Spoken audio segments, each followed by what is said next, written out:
gunman shot dead at least 12 children at a school in the Brazilian city of Rio de Janeiro before then killing himself. At least 12 others were wounded when the man entered the school with 2 revolvers and began shooting. The killer's been identified as 23-year-old former pupil Wellington Menezes de Oliveira.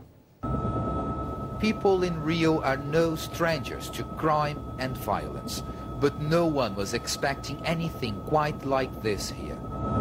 A lone gunman, armed with 2 revolvers, walked into this school in a poor suburb of the city and opened fire against school children aged from 9 to 15 years old.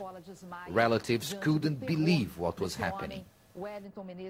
The gunman Wellington Oliveira was himself a former student in this school. Witnesses say that he arrived smartly dressed, saying that he was to give a lecture to the students. Oliveira shot and reloaded his weapons a number of times before the first policeman arrived.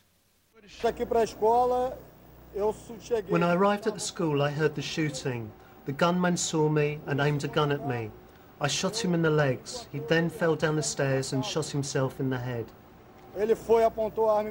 Brazil's President Dilma Rousseff cried and called for a moment of silence for the children. Mrs. Rousseff may come to Rio on Friday to participate in the mourning of the dead.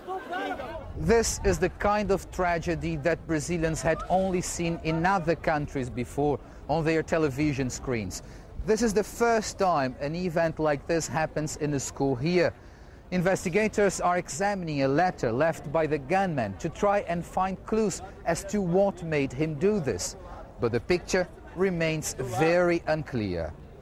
Paulo Cabral, BBC News.